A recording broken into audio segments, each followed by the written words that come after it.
कालू कौवा और टुन्नी चिड़िया पड़ोसी थे। एक पेड़ पर कालू कौवा का घोंसला था और एक पेड़ पर टुन्नी चिड़िया का। चिड़िया अपने बेटे के साथ रहती थी। चिड़िया के पति की मौत एक हादसे में हो गई थी। एक दिन चिड़िया अपने पड़ोसी कौवे के पास जाती है। कौवे भैया, मैं भोजन लेने जा रही हूँ, क्या आप मेरे बेटे का ध्यान रख लोगे? वो अभी छोटा है, वो उड़ नहीं सकता। चल भाग यहाँ से, मैं तुम्हारा नौकर नहीं हूँ जो ध्यान रखूंगा। और वैसे भी मुझे पड़ोसियों की कोई जरूरत नहीं है। अब मुझे सोने दो, मेरा समय खराब मत करो।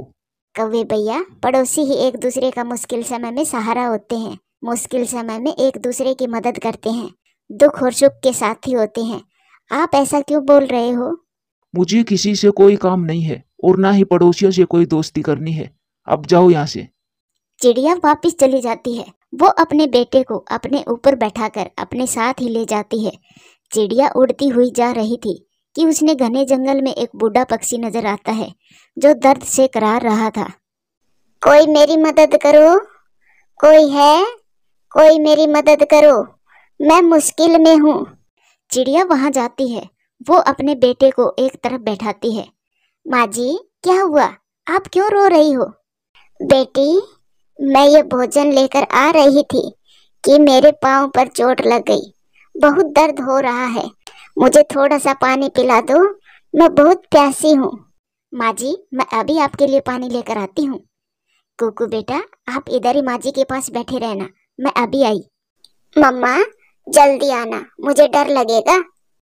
फिर मम्मा चिड़िया वहां से जाती है। मम्मा चिड़िया सीधी नदी पर जाती है और वहां से पानी लेकर वापस आती है। माँ जी, ये लो, मैं आपके लिए पानी ले आई हूँ। फिर वो माँ जी पानी पीती है। बेटी, अब मैं ठीक हूँ, आपका बहुत बहुत धन्यवाद। बेटी, आप बहुत नेक दिल पक्षी हो। वैसे आप कहाँ जा रही हो? माँ जी, मैं अपने और अपने बेटे के लिए भोजन लेने जा रही हूँ। बेटी, मेरे पास भोजन बहुत ज्यादा है, आप इसमें से आधा भोजन आप ले जाएं। चिड़िया बहुत खुश होती है। माँ जी चलो, मैं आपको आपके घर तक छोड़ देती हूँ। नहीं नहीं बेटी, मैं अब ठीक हूँ, मैं चली जाऊंगी। फिर चिड़िया कुछ भोजन लेकर अपने बेटे को साथ लेकर वापस अपने घर चली जाती है। चिड़िया अपने घोंसले में बैठकर भोजन खा रही थी और उसका बेटा भी भोजन खा रहा था। और पड़ोस में बैठा कौवा नजरें चुरा चुरा कर चिड़िया को देख रहा था। कौवे भैया, आप अगर भूखे हो तो मुझसे थोड़ा सा भोजन ले लो, मेरे पास है भोजन। नहीं, मैंने तुमसे कहा ना, मुझे किसी भी पड़ोसी की जरूरत नहीं है। ऐसा कहकर कालू कौवा वहां से चला जाता है। ऐसे ही कुछ दिन गुजर जाते हैं। चिड़िया का बेटा कुकू भी उड़ना सीख लेता है। अब चिड़िया अपने बेटे के साथ भोजन लेने जाती है। एक दिन चिड़िया जब भोजन लेकर आती है तब कालू कौवे की आवाज सुनाई देती है। हाय, मैं मर गया, मैं मर गया, मेरा शरीर बहुत दर्द कर रहा है। हाय, मैं मर गया, मेरा शरीर बहुत दर्द कर रहा है। चिड़िया अपने बेटे को घोंसले में छोड़कर कालू कौवे के पास जाती है। कौवे भैया, क्या हुआ? आपकी तबीयत खराब है क्या? मगर कौवा कुछ नहीं बोलता, वो खामोश ही था। फिर चिड़िया पास में जाकर कौवे को छू कर देखती है। उसका शरीर तो बहुत तप रहा था, उसको बुखार था। कौवे भैया, आपको बहुत तेज बुखार है, आपको तो दवा की जरूरत है। चलिए, मैं आपको डॉक्टर के पास ले चलती हूँ। नहीं, मैं ठीक हूँ, तुम जाओ यहाँ से, मुझे तुम्हारी जरूरत नहीं है, जाओ यहाँ से। अब आप जो भी कहें, मैं आपको ऐसे छोड़कर नहीं जा सकती। मैं अभी आपके लिए दवा लेकर आती हूँ। तुम जाओ यहाँ से, मैं खुद चला जाऊंगा दवा लेने। ऐसे कहते हुए कौवा उड़ने की कोशिश करता है, लेकिन वो गिर जाता है, वो उड़ नहीं पाता। कौवे भैया, आपकी तबीयत ज्यादा खराब है, आप चाहे मेरी मदद ना करना, परंतु मैं आपकी मदद जरूर करूंगी। मैं आपको ऐसे तकलीफ में नहीं देख सकती। फिर चिड़िया वहां से उड़ती है। चिड़िया बहुत तेजी से उड़ती हुई उल्लू बैजी के पास जाती है। उल्लू बैजी, मेरे पड़ोसी कौवे को तेज बुखार है, आप मुझे बुखार की दवा दे दो। चिड़िया, मेरे पास बुखार की दवा तो खत्म हो गई है, कल तक आपको दवा मिल जाएगी। बैजी, मेरा दोस्त बहुत मुश्किल में है, वो मर जाएगा। तो फिर आप ऐसा करो, पहाड़ों पर जाओ और वहां से काली फूल का रस ले आओ और वो रस कौवे को पिला दो। उस रस से उसका बुखार ठीक हो जाएगा। चिड़िया अपना समय खराब किए बिना वो पहाड़ों की तरफ उड़ती है। चिड़िया सीधी पहाड़ों पर जाती है। वहां पर उसे काले फूल मिल जाते हैं। चिड़िया एक काला फूल तोड़ लेती है और वहां से वापस उड़ती है। कालू कौवा अपनी आंखें बंद कर कर लेटा हुआ था। कालू भैया अपना मुंह खोले, जल्दी करें। नहीं, मैं तुम्हारी मदद नहीं लूंगा। कौवे भैया आप जिद ना करें, आपको कुछ भी हो सकता है, प्लीज आप अपना मुंह खोलें। फिर कौवा अपना मुंह खोलता है और चिड़िया काले फूल का रस कौवे के मुंह में डाल देती है। अब आप सो जाइए, सुबह तक आप ठीक हो जाएंगे। चिड़िया अपने घोंसले में आ जाती है। मम्मा मम्मा, कालू अंकल आपसे हमेशा लड़ते रहते हैं, फिर भी आप कालू अंकल के लिए इतना कुछ क्यों कर रही हो? कुकू मेरे बच्चे, मैंने अपनी माँ से यही सीखा है कि कोई कितना भी बुरा हो, लेकिन आप हमेशा नेकी करना, हमेशा दूसरों की मदद करना, और यही मैं आपको सिखा रही हूँ मेरे बच्चे। मम्मा मैं वादा करता हूँ, मैं भी आपकी तरह हमेशा दूसरों की मदद करूँगा। फिर वो दोनों माँ बेटा भी सो जाते हैं। सुबह हो जाती है। कालू कौवा भी उठ जाता है। अब कौवा ठीक हो गया था। मैं ठीक हो गया। चिड़िया बहन, मैं शर्मिंदा हूँ। मैं किस मुंह से आपसे बातें करूं? फिर शर्मिंदा होकर कालू कौवा चिड़िया के पास जाता है। चिड़िया बहन, मैं अब ठीक हूँ। कालू भैया मैंने कहा था ना कि दवा पीने से आप ठीक हो जाएंगे। चिड़िया बहन, आपने सच ही कहा था कि पड़ोसी ही पड़ोसी के काम आता है। हमेशा पड़ोसियों को एक दूसरे की जरूरत होती है। प्लीज आप मुझे माफ कर दो, मैं आपने किए पर बहुत शर्मिंदा हूँ। कालू भैया अगर आपको एहसास हो गया तो ये बहुत अच्छी बात है, मगर एक बात हमेशा याद रखना, हम सबको एक दूसरे की जरूरत होती है। अकेले को जीवन गुजारना बहुत मुश्किल होता है। चिड़िया बहन, ये तो आपने सच ही कहा। चिड़िया बहन चलो, हम एक साथ भोजन लेने जाते हैं। फिर वो सब भोजन की खोज में चले जाते हैं। प्यारे दोस्तों, इस कहानी से सीख मिलती है कि हमें हमारा व्यवहार हमारे आसपास के पड़ोसियों से हमेशा अच्छा रखना चाहिए, क्योंकि क्या पता कब हमें किसकी ज़रूरत पड़ जाए। प्यारे दोस्तों, वीडियो अच्छी लगे तो लाइक करें, शेयर करें, कमेंट्स करें और हाँ, चैनल को सब्सक्राइब करें। दूर किसी जंगल में रानो चिड़िया रहती थी। उसकी 2 बेटियां थी। एक तो उसकी सगी बेटी थी और एक सौतेली बेटी थी। चिंकी की माँ एक हादसे में मर गई थी। उसने जब से होश संभाला था तब से रानो चिड़िया को ही अपनी माँ के रूप में देखा था, और कुछ ही समय पहले उसका पिता भी ये दुनिया छोड़कर जा चुका था। चिंकी चिड़िया हमेशा ही शांत शांत रहती थी। शायद उसकी सौतेली माँ के कड़वे रवैये ने उसे ऐसा बना दिया था। इन सब के बावजूद वो अपनी माँ का बहुत सम्मान करती थी। रानो चिड़िया की सगी बेटी मिंकी उसकी कोई भी बात नहीं मानती थी। मिंकी अपनी माँ के साथ बदतमीजी करती थी, लेकिन फिर भी रानो चिड़िया की आंखों का तारा थी। रानो चिड़िया चिंकी को तो हमेशा डांट लगाने के बहाने ही ढूंढा करती थी। चिंकी, तुम यहाँ पर बैठी बैठी क्या कर रही हो? खुद दाना ढूंढ कर लाती हो और खुद ही खा लेती हो। हम क्या खाएंगे? कुछ हमारे लिए भी छोड़ दिया करो। नहीं मम्मा, मैं तो अभी खाने लगी थी, बाकी दाना तो मिंकी खा कर गई है। चिंकी, तुम्हारी नजर हमेशा ही मेरी बेटी पर रहती है, तू उसको देख नहीं सकती? मेरी मिंकी को देखा, वो कितनी कमजोर हो गई है और तू खा खा कर सांड हो गई है। चलो अब जाओ यहाँ से, कुछ ही समय में गर्मियाँ आने वाली है। जाकर सूखा घास इकट्ठा करो, घोंसले की मरम्मत का काम शुरू करना है।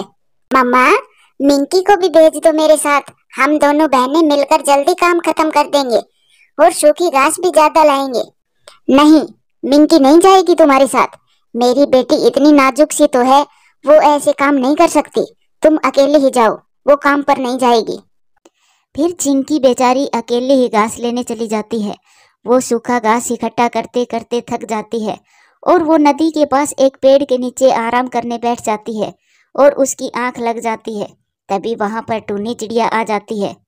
बेटा उठो, उठो बेटा, देखो कितनी शाम हो गई है, अंधेरा भी होने ही वाला है। और जैसे ही चिंकी की आंख खुलती है, सामने उसे एक चिड़िया दिखाई देती है। एकदम से उसे ऐसा लगा जैसे उसकी सगी माँ ने ही उसे उठाया हो। आंटी, आप कौन हो? बेटा, मेरा नाम टूनी चिड़िया है और मैं यहाँ पास में ही रहती हूँ। यहाँ से गुजर रही थी तब तुम दिखाई दे गई। बेटा, इतनी शाम तक घर से बाहर नहीं रहते, तुम्हें तो घर चले जाना चाहिए था। तुम अब तक घर नहीं गई हो, तुम्हारी माँ परेशान हो रही होगी। आंटी मेरी माँ नहीं है, सौतेली माँ है, जो मेरी देर से आने पर जरा भी चिंता नहीं करती। उसे तो बस काम चाहिए, मैं चाहे पूरी रात घर से बाहर ही क्यों ना रहूं। बेटा तुम्हारी सगी माँ नहीं है? मेरी माँ मुझे बचपन में ही छोड़कर चली गई थी, मुझे तो अच्छे से याद भी नहीं कि वो कैसी थी। बेटा तुम्हारी दूसरी माँ ने तुम्हें ऐसे अकेला नहीं भेजना चाहिए था। ये इलाका अच्छा नहीं है, तुम चलो मेरे साथ, मैं तुम्हें तुम्हारे घर छोड़कर आती हूँ। फिर टूनी चिड़िया चिंकी को अपने साथ लेकर उसके घर छोड़ने जाती है। अभी वो घर से थोड़ी दूरी पर थी कि वो शोर सुनकर वहीं पास में ही एक पेड़ पर बैठ जाती है। मिंकी बेटा मैं तुमसे कह रही हूँ, तुम अपनी हरकतों से बाज आ जाओ। अब तो तुम मेरे साथ भी बदतमीजी करना शुरू कर दी है। एक चिंकी है जिससे मैंने कभी भी सीधे मुंह तक बात नहीं करी है, फिर भी वो पूरे दिन मम्मा मम्मा करती रहती है, मेरी इतनी इज्जत करती है। तो फिर मैं क्या करूँ? वो तो है ही पागल। अगर उसमें थोड़ी सी भी शर्म हो तो जितनी बेइज्जत आप उसे करती हो वो कब का छोड़कर जा चुकी होती। और हाँ, मुझे चिंकी समझने की भूल बिल्कुल भी मत करना। मेरे साथ अगर ऊंची आवाज में बात करी तो मैं 1 सेकंड में घर छोड़कर चली जाऊंगी। नहीं मेरी बेटी, मैं तुम्हारे साथ गुस्से में बात नहीं कर रही, मैं तो सिर्फ तुम्हें समझा रही हूँ। बेटा अब तुम बड़ी हो गई हो और मैं चाहती हूँ कि तुम्हारी शादी करवा दूं।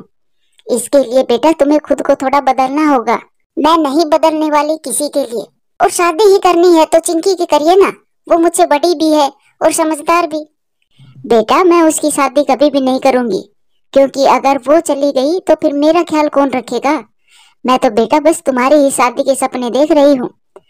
पास में खड़ी टूनी चिड़िया ये सब सुनकर हैरान हो जाती है, जबकि चिंकी के लिए ये सब सुनना नया नहीं था।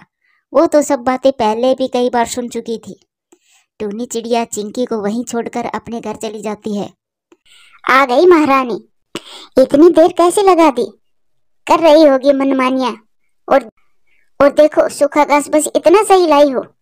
मामा मैं बस इतनी ही घास उठा सकती थी, मैं कल और ले आऊंगी। वो कुछ खाने को हो तो दे दो, भूख लगी है। नहीं, तुम सुबह से घर से बाहर हो और तुमने कुछ खाया भी नहीं ढूंढकर। और हाँ, कल सुबह पहले मेरे लिए दाना लाना ढूंढकर, फिर जाना घास लेने।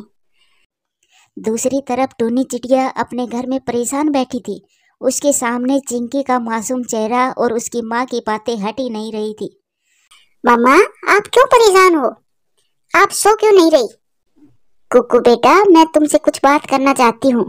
हाँ मामा कहो, क्या कहना चाहती हो? बेटा क्या मैं तुम्हारी शादी करवा दूं?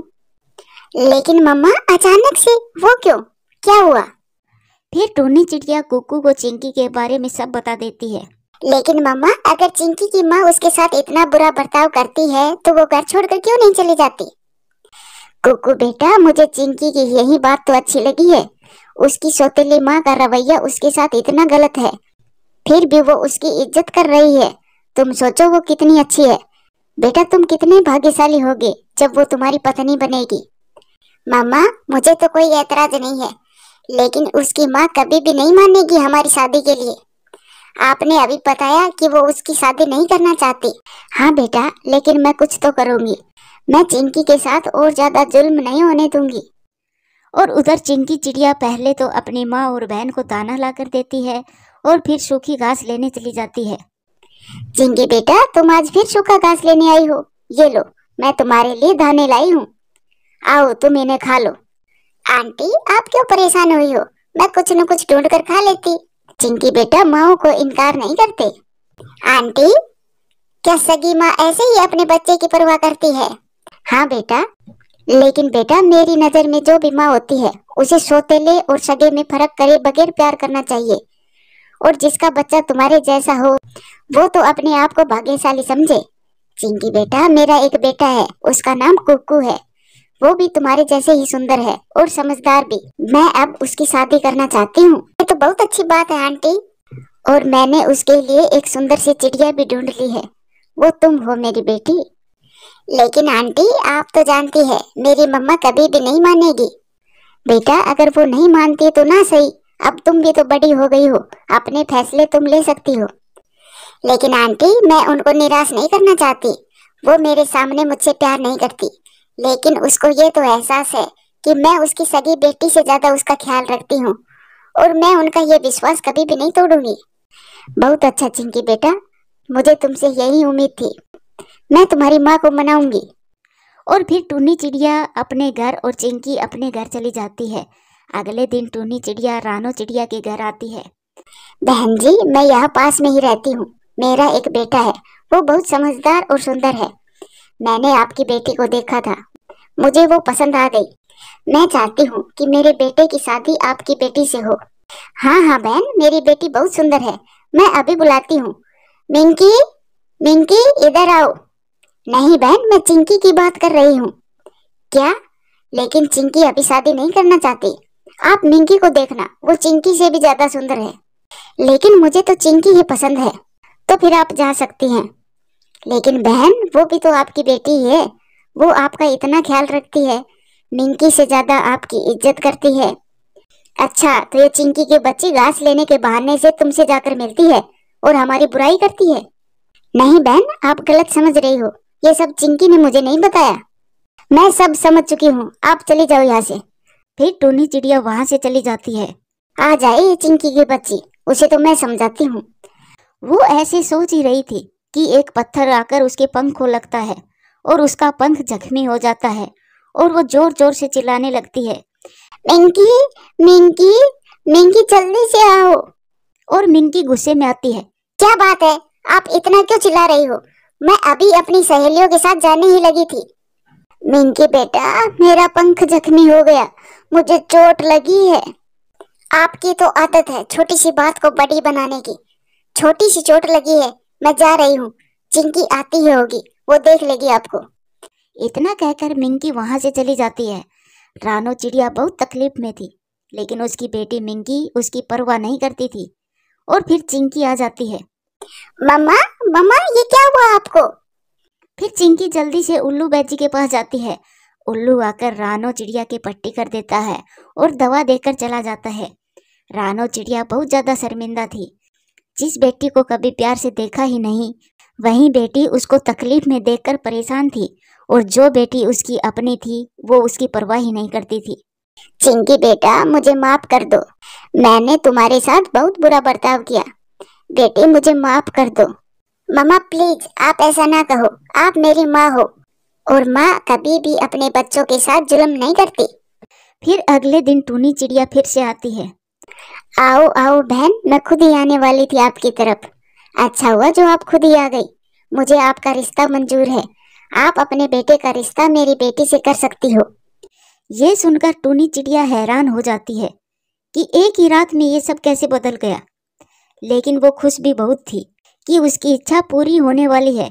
आज उसे रानो की आंखों में चिंकी के लिए प्यार भी नजर आ रहा था। फिर चिंकी शादी करके टूनी चिड़िया के साथ चली जाती है। प्यारे दोस्तों, वीडियो अच्छी लगे तो लाइक करें, शेयर करें, कमेंट्स करें और हाँ, चैनल को सब्सक्राइब करें। आज चिंकी बहुत खुश थी क्योंकि आज चिंकी की नानी आने वाली थी। पीपल के बड़े पेड़ पर बैठी चिंकी अपनी नानी के आने का इंतजार कर रही थी और फिर उसे दूर से ही अपनी नानी आती हुई दिखाई देती है और वो खुशी से उछलने लगती है। नानी आ गई, नानी आ गई। ऐसा कहकर चिंकी उड़कर अपनी नानी की तरफ जाती है। नानी, मैं सुबह से ही आपका इंतजार कर रही थी। बहुत गर्मी थी चिंकी बेटी, बहुत मुश्किल से यहाँ तक पहुँची हूँ। फिर चिंकी और उसकी नानी घर पहुँच जाती है। चिंकी की मम्मा चिंकी की नानी को ठंडा शरबत देती है।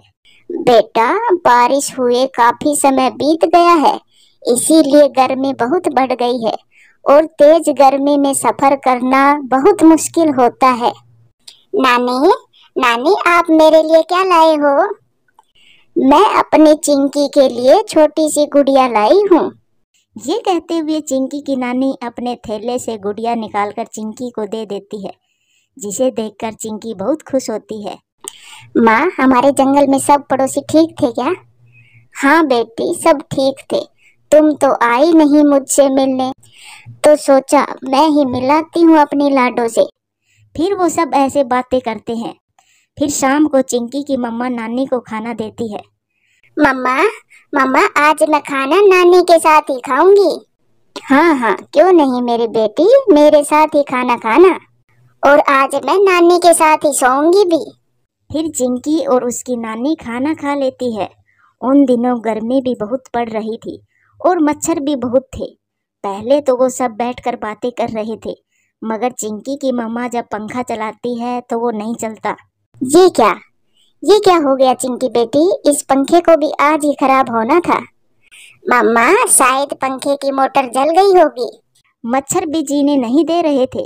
लगता था कि मच्छर आज नानी को उठाकर ही ले जाने वाले थे। टूनी बेटी, यहाँ तो मच्छर बहुत है। मैं बहुत थकी हुई हूँ, कैसे नींद आएगी मुझे। आप चिंता ना करें माँ, मेरी पड़ोसन गौरी कव्वी के घर में एसी लगा है। आज की रात हम सब वहाँ ही चले जाते हैं।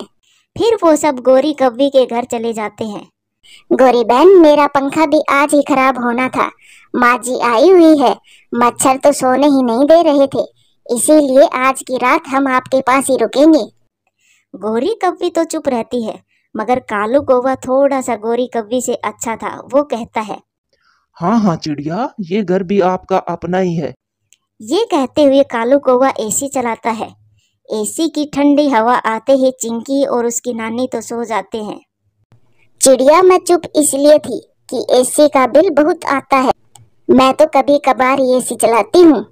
कोई बात नहीं गौरी बहन, इस बार जब बिजली का बिल आएगा तो मैं उसमें से कुछ पैसे दे दूंगी। ये सुनकर गौरी कव्वी बहुत खुश होती है।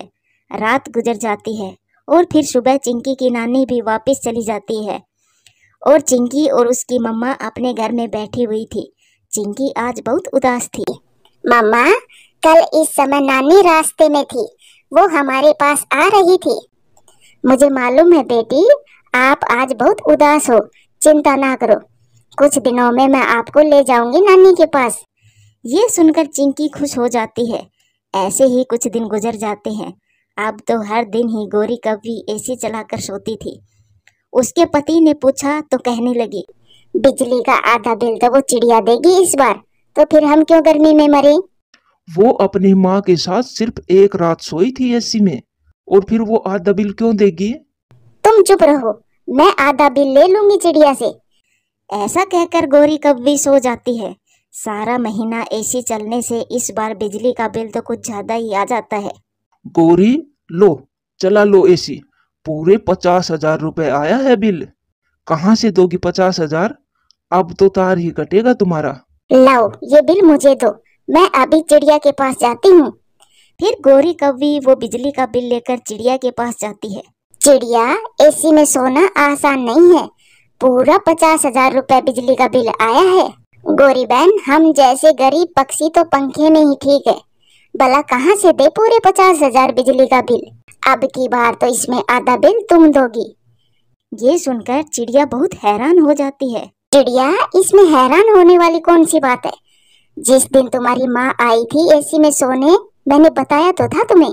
मगर गौरी बहन, आधा बिल तो पूरे 50,000 रुपए बनता है, मैं कहाँ से 50,000 दूंगी।